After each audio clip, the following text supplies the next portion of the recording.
Sige na Rod, i-shoot mo na to. Triplehin natin yan pagkatapos. Yan ang mga salitang tumatak sa isipan ko habang nakatayo sa isang madilim na sulok ng pavilion sa Cavite. Kita ng dalawang mata ko kung paano dahan-dahang hinubad ng team captain namin ang kanyang pawisang jersey. Hindi para magpalit kundi para isuko ang kanyang dangal sa harap ni Boss Vic. Akala ko, basketball lang ang laro namin nung gabing yun. Pero sa ilalim ng malamlam na ilaw ng lobby, doon ko natutunan na ang bawat shoot ay may katapat palang libo-libong piso. Isang laro na walang referee, walang foul, at higit sa lahat, walang bawian. Magandang gabi sa inyong lahat. Ako ang inyong lingkod, Kuya Will. Minsan, ang buhay ay parang basketball. Akala mo, hawak mo na ang bola. Akala mo ikaw na ang MVP. Pero pagdating ng dilim, doon mo malalaman kung gaano kabigat ang presyo ng pangarap. Sa kwentong ipinadala ni 30, masisilip natin ang katotohanan sa likod ng mga matitipunong katawan at bruskong galaw. Hindi lang sapatos ang hinahanap nila, kundi paraan para may maihain sa hapagkainan at may pambaon sa kinabukasan. Masakit man, pero ito ang realidad. Bago tayo mag-jump ball, mga Lodi, huwag kalimutang i-like ang videong ito at mag-subscribe sa ating channel. I-click mo na rin ang notification bell para lagi kayong in the loop sa ating mga pinakabago at pinakamaiinit na confessions. Isang malaking shoutout muna kay Remigio de la Rosa mula sa Digos City, Davao del Sur. Maraming salamat sa iyong walang sawang pagsuporta, Lodi. Solid ka. Mga katropa, mga kabasketball, handa na ba kayong pumasok sa loob ng pavilion? Tara, simulan na natin ang kwento. Magandang gabi po, Kuya Will. Itago mo na lang ako sa pangalang 30. 21 taon gulang ako at taga isang subdivision sa Cavite. Ang mga tropa ko sa basketball, sina JB, Poy, Kevs, at ang team captain naming si Kuya Rod, ang palagi kong kasama gabi-gabi. Isang Sabado ng madaling araw, katatapos lang naming magdayo sa kabilang barangay. Lowbat na kami, pero dahil nanalo, mataas ang energy ng lahat. Ramdam mo pa ang adrenaline sa bawat isa sa amin habang naglalakad pa uwi. Bit-bit ang mga bola na parang kami ang hari ng court nung gabing iyon. Habang naglalakad kami sa madilim na kalsada ng subdivision, nag-aya si Kuya Rod na tumambay muna sa isang abandonadong pavilion sa dulo ng village. Sabi niya, dito muna tayo magpalamig at pag-usapan natin ang game plan para sa susunod na liga. 5 kaming magkakasama. Pawisan pa ang mga jersey at ramdam ang lagkit ng katawan mula sa laro.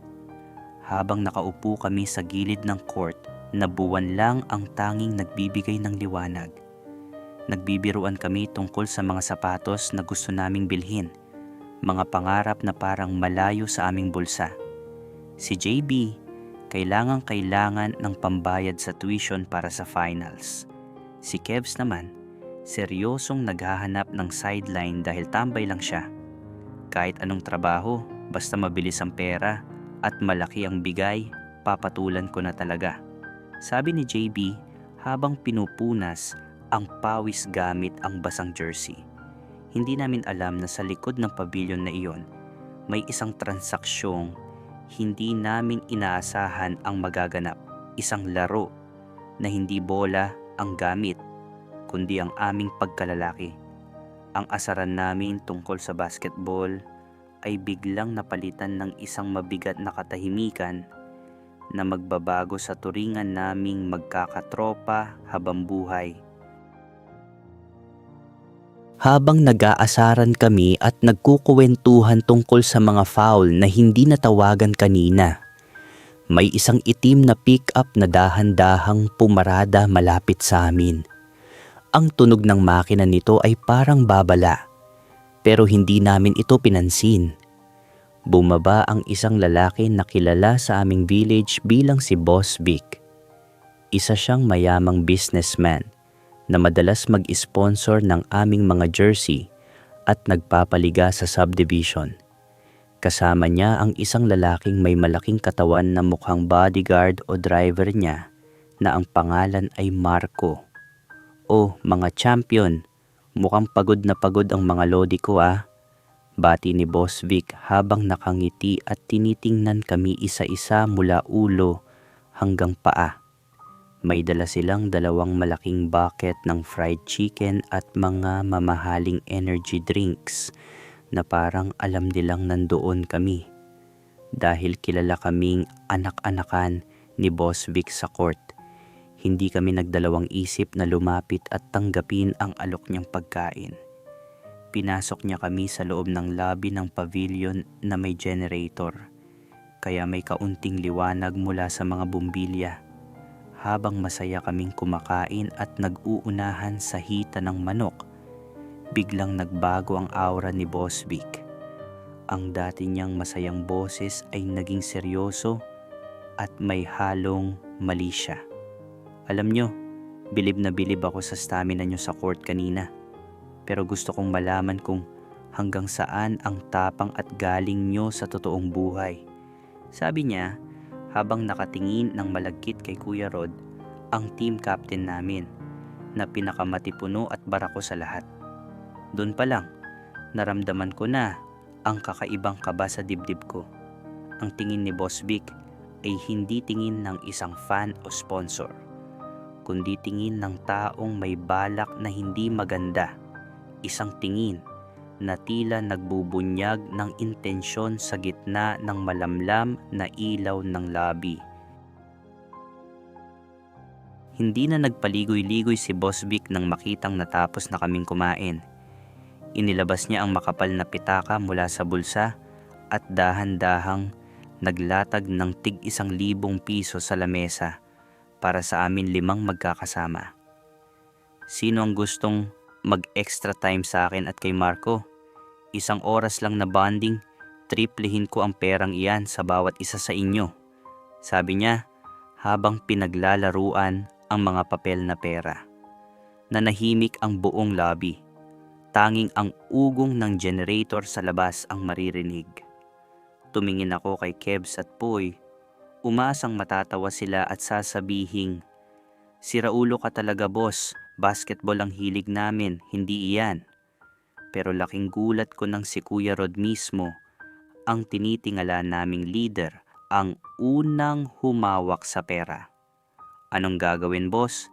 Kami na ang bahala sa inyo basta siguradong may dagdag," sabi niya.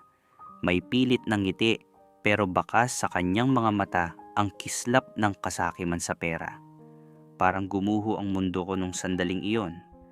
Ang team captain namin na laging nagsasabi tungkol sa balls at pride sa court, siya pang unang bumigay sa tukso. Sumunod na rin sina JB at Kebs, tila nasilaw sa kislap ng perang nakalatag sa lamesa. "Sige na, boss. Kailangan ko talaga ng pambayad sa tuition para hindi ako ma-drop," bulong ni JB habang kinukuha ang kanyang share. Kami ni Poy ang natirang nakatayo sa gilid, hindi makapaniwala na ang tropa goals namin at ang samahan naming binuo sa loob ng maraming taon ay mauuwi lang sa bentahan ng pagkalalaki sa loob ng isang abandonado at maduming gusali. Ramdam ko ang tensyon sa hangin habang sinisimulan ni Boss Vic na haplusin ang braso ni Kuya Rod. Alam kong iyon ang simula ng isang laro na walang rules. Isang laro kung saan kami ang talo, kahit kami ang binabayaran. Doon na nagsimula ang nakakagulat at nakakadiri na eksena na hindi ko makakalimutan.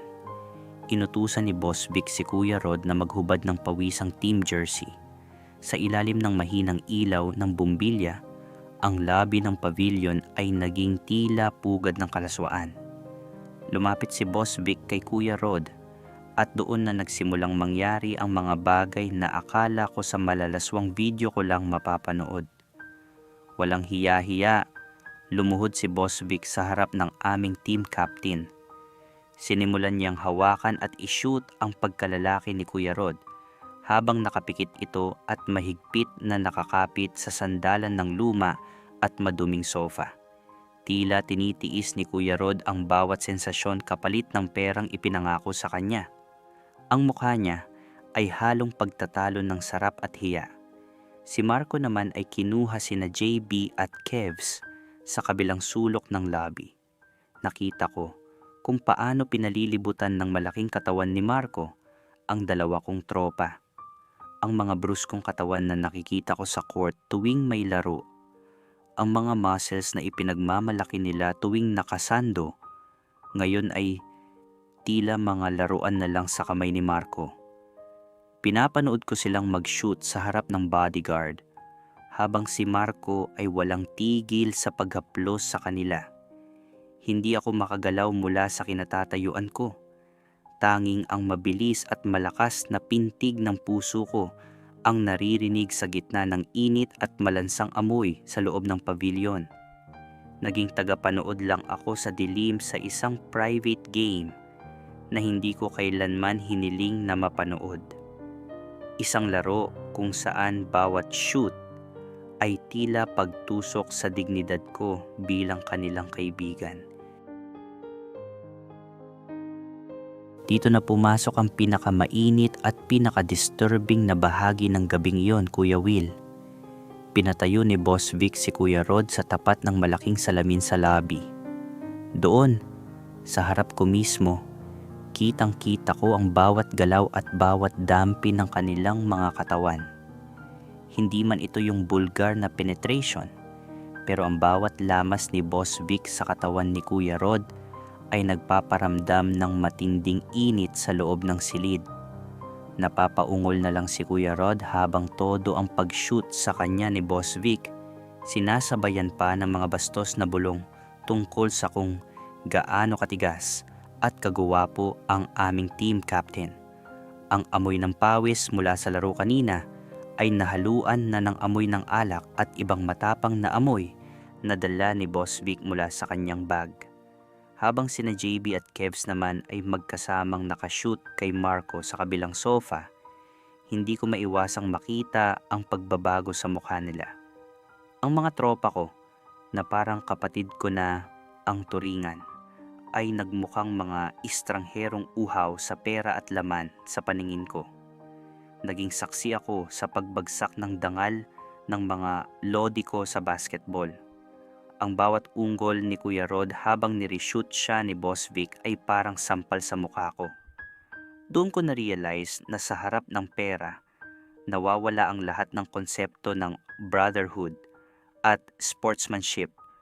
Handang-handa silang magpagamit at magpa-shoot basta mapuno ang kanilang mga bulsa pagkatapos ng gabing iyon. Ang pavilion, na dati ay lugar ng aming tawanan, ay naging saksi sa isang madilim na transaksyon na hinding-hindi ko na mabubura sa memorya ko. Kahit gaano ko pa gustong kalimutan ang bawat unggol at galaw na nakita ko. Napansin ako ni Boss Vic na nakatayo lang sa isang madilim na sulok habang hinihingal siya mula sa ginagawa niya kay Kuya Rod. "Oh, 30. Bakit nandyan ka lang sa gilid? Halika rito, i-shoot mo rin ako. Malaki ang bonus mo dahil ikaw ang pinakabata at pinaka-fresh sa grupo." Aya niya sa akin habang winagayway ang isang bundle ng pera na mukhang mas malaki pa sa tig-3,000 ibibigay niya sa iba. Lumapit din si Poy sa akin na parang nabulag na rin sa nakikitang sarap at sa perang hawak ni na JB at tila gusto na ring sumali. Pero Kuya Will, tumindig ang balahibo ko sa dumi ng buong sitwasyon. Pakiramdam ko ay masusuka ako kung lalapit pa ako ng isang hakbang sa kanila. "Hindi ko po kaya ang ganyan, boss. Dito na lang ako, manunood na lang." Sagot ko, may panginginig sa boses. Kahit na tinukso ako ni na Kebs at JB na maarte o pabebe, habang hinahayaan pa rin silang i-shoot ni Marco, hindi ako natinag sa kinatatayuan ko. Mas pinili kong maging piping saksi na lang sa kalaswaan nila kaysa madumihan ang pagkatao ko sa loob ng pavilion para lang sa pera. Nananatili akong spectator sa isang sulok, nakatingin sa labas ng bintana kung saan madilim ang basketball court. Iniisip kung paano pa kami makakatingin sa isa't isa bukas paggising namin. Pinanood ko silang matapos ang kanilang session. Tinitiis ang bawat kalaswaang nagaganap sa harapan ko na tila walang katapusan ang bawat shoot at bawat ungol na lumalabas sa kanilang bibig. Ang bawat segundong lumilipas ay tila isang taon sa bagal, habang ang respeto ko sa tropa ko ay unti-unting naglalaho, parang usok na hinihila ng hangin. Matapos ang mahigit isang oras ng mainit at nakakapag-init na aksyon sa loob ng lobby, nagsimula na silang mag-ayos ng mga damit. Si Boss Vic na tila lalong sumigla ang aura at may malawak na ngiti, ay kumuha ng makapal na bundle ng pera mula sa kanyang bag. Hindi lang basta tig-3,000 ang inabot niya dahil satisfied siya sa stamina at galing ni na Kuya Rod, JB at Kevs sa pag-shoot sa kanya. Dinagdagan niya ito ng bonus. Oh, tig-5,000 kayo. Sa susunod na Sabado uli Alam niyo na rito, sabi ni Boss Vic habang tinatapik ang pisngi ni Kuya Rod na parang pag-aari na niya ito. Kitang-kita ko pa ang bahid ng lagkit sa leeg ni Kuya Rod bago niya ito mabilis na pinunasan ng jersey na basang-basa ng pawis. Lumapit din sa akin si Boss Vic at iniabot ang 2,000 piso. Para sa iyo ito, 30. Alam kong nag-enjoy ka ring manood at tumulong sa mga bola. Pambili mo ng mga kailangan mo sa school para hindi ka na nahuhuli sa tropa. Sabi niya na may kasamang kindat na puno ng mali siya. Tinanggap ko ang pera, Kuya Will. Sa totoo lang, nung una ay nandidiri ako. Pero nung maramdaman ko ang kapal ng 2,000 sa kamay ko, biglang naglaho ang kaba ko. Paglabas namin ng pavilion, madaling araw na at malamig ang hangin. Pero imbes na katahimikan, naging usap-usapan na nina JB at Kevs kung anong bibilhin nilang groceries bukas at pambayad sa kuryente. Si Kuya Rod naman, tila wala nang hiya. Nagyaya pa siyang maglugaw muna kami gamit ang perang pinaghirapan nila sa loob. Ang tropang basketball na akala ko ay puro laro lang, ngayon ay nagbibiruan na tungkol sa kung gaano kabilis kumita basta marunong kang mag-shoot kay Boss Vic. Ilang linggo na ang nakakalipas mula nung gabing iyon at imbes na lumayo ako sa tropa, mas lalo kaming naging close pero sa madilim na paraan. Ang 2,000 piso na binigay sa akin, hindi ko iyon ginamit para bumili ng sapatos o kung anong luho. Pag-uwi ko nung madaling araw na iyon, dahan-dahan kong inilagay ang 1,000 sa wallet ni Mama habang natutulog siya. Alam kong nahihirapan na siya sa pagbabudget para sa pambili ng pagkain namin at sa pambaon ng mga kapatid ko. Ang natirang 1,000, ginamit ko na pambaon ko sa school sa loob ng 2 linggo. Masakit aminin, pero nung nakita ko ang gaan ng loob ni Mama dahil may pambili na kami ng bigas at ulam, doon ko naisip na baka ito na ang bagong sideline ng tropa. Hindi na ako naglalaro mag-isa, Kuya Will. Sa katunayan, naging regular na kami sa pavilion tuwing Sabado ng madaling araw. Ang dating pandidiri ko nung unang gabi, unti-unting napalitan ng pananabik sa perang madaling makuha para makatulong sa bahay. Hanggang sa dumating ang gabing, hindi ko na lang sila pinanood. Habang nakasandal ako sa pader, lumapit sa akin si Boss Vic. Hinaplos niya ang balikat ko at bumulong. 30, ikaw naman ang MVP natin ngayon. Ayaw mo ba ng bagong sapatos at pandagdag sa tuition? Tumingin ako kay Kuya Rod at tumango lang siya, isang senyas na Okay lang yan para sa pera. Doon na ako isinalang, Kuya Will. Sa harap ng malaking salamin kung saan ko laging nakikita si Kuya Rod, ako naman ang pinatayo. Inutusan akong maghubad ng jersey. Ramdam ko ang lamig ng hangin, pero ang katawan ko nag-aapoy sa halo-halong hiya at kaba. Ramdam ko ang bawat hagod ng kamay ni Boss Vic sa aking dibdib, habang ang mga tropa ko ay nakamasid na lang sa amin. Nung sinimulan na niyang ishoot ang pagkalalaki ko, napapikit na lang ako ng mariin. Doon ko naramdaman ang init ng laro na hindi ko inakala. Ang bawat ungkol na lumalabas sa bibig ko ay hindi dahil sa sarap, kundi dahil sa bigat ng katotohanang heto na ako. Tuluyan na akong naging bahagi ng madilim na sekreto ng pavilion.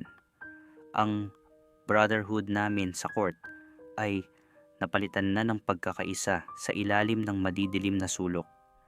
Nakakatakot isipin na ang mga barako na lodi ko ay naging mga taw-tauhan na lang ni Boss Vic. At ngayon, isa na rin ako sa kanila. Pero sa mundong ito, mas pipiliin mo ng madumihan ang kamay basta may mailaman sa sikmura ang pamilya mo. Iba talaga ang nagagawa ng pera, Kuya Will. Kadiri man ang paraan, pero ang resulta ay ang pambaon na kailangan ko para makatapos. Hanggang dito na lang ang kwento ko. Salamat sa pagbibigay ng oras. Isang kwentong masakit sa dibdib, pero hubad na katotohanan ng ating lipunan. 30. Salamat sa pagtitiwala mo sa M2M Desires. Ramdam ko ang panginginig ng boses mo habang isinusulat mo ang bawat salita. Alam mo, hindi madaling aminin na ang mga lodi na tinitingala natin sa court ay may kanya-kanya palang madidilim na sekreto. Nakakalungkot isipin na ang court na dapat ay lugar ng disiplina at pangarap, naging entablado ng bentahan ng pagkalalaki. 30. Naintindihan kita. Naintindihan ko ang bigat ng wallet ni mama mo na kailangang magkalaman at ang pambaon na kailangang punan. Pero sa bawat libong inilalagay ni Boss Vic sa kamay nyo, tila unti-unti ring nawawala ang ningning ng inyong pagkatao. Ang laro ng basketball ay may pagtatapos, pero ang laro sa loob ng pavilion na yan, baka habang buhay mong dalhin ang latay nito. Ang payo ko sa'yo, i-shoot mo ang iyong pagsisikap sa tamang paraan. Mahirap maging mahirap, pero mas mahirap ang mabuhay sa isang sikretong kumakain sa iyong kaluluwa. Ang moral lesson dito, ang tunay na MVP ay hindi yung may pinakamalaking bonus mula kay Boss Vic, kundi yung marunong tumayo ng may taas noo kahit walang laman ang bulsa. Huwag mong hayaang ang pambaon mo ngayon ang maging rehas mo sa kinabukasan. Kayo, mga katropa, mga lodi, ano ang masasabi nyo sa naging desisyon ni 30 at ng kanyang tropa? Kung kayo ang nasa sapatos nila, gutom ang pamilya at may perang nakalatag sa lamesa, kakagat din ba kayo sa extra time ni Boss Vic? I-comment nyo ang inyong mga payo at saloobin sa baba. Gusto naming marinig ang boses nyo. Muli, ito ang inyong lingkod, Kuya Will. Maraming salamat sa pakikinig sa gabing ito. Kung nagustuhan nyo ang kwentong ito, huwag kalimutang i-like ang video, mag-subscribe at i-share ang ating channel. Kita-kita tayo sa susunod na confession dito lang sa M2M Desires.